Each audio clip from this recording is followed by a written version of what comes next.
నిన్నగా జగ్గయ్యపేట దిక్కు ఓ కోతి 5 గంటలు కరెంటు లేకుండా ఎంత పరిశాన్ చేసిందో చూపించినాం కదా. జనం ముక్కలు తినని రోజులు ఉంటాయేమో గాని కుక్కలైతే పిక్కలు పీక్క తినని రోజులు ఉంటలేవుల్లా. నిత్యం రోజు ఏదో ఒక తాన కరిచి మోపెడుతున్నాయి. కొందరు ప్రాణాలే తీస్తున్నాయి ఈ కుక్కలైతే. మనదికి ఇట్లా కోతులు కుక్కలు, రైతులైతే అడవి పందులతోటి మస్తు తిప్పలే పడుతున్నారు.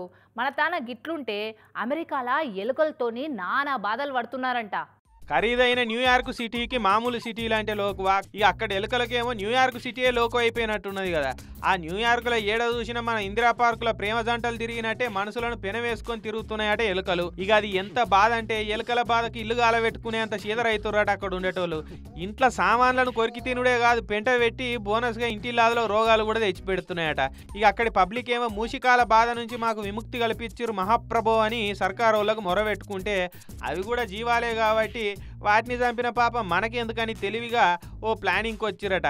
ఎలుకల జీవి తీయకుండా ముందైతే వాటికి ఫ్యామిలీ ప్లానింగ్ చేయాలని డిసైడ్ అయ్యారట. ఈ కథ పోడుగాను అగో ఎలుకల కుటుంబ నియంత్రణ ఏందా అట్టెట్లా చేస్తారు అనుకునేరు. ఏం లే, వాటికి ఇష్టమైన డబుల్ రొట్టె ముక్కలల్లా చేపులల్లా గర్భనిరోధక గోళీలు పెట్టి ఆడాడేస్తారట.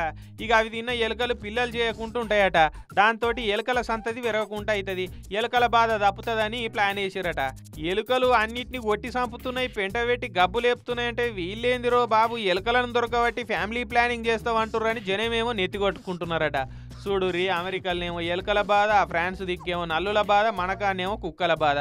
ఏడున్నా కూడా బాధ అయితే కామన్ అయిపోయింది కదా.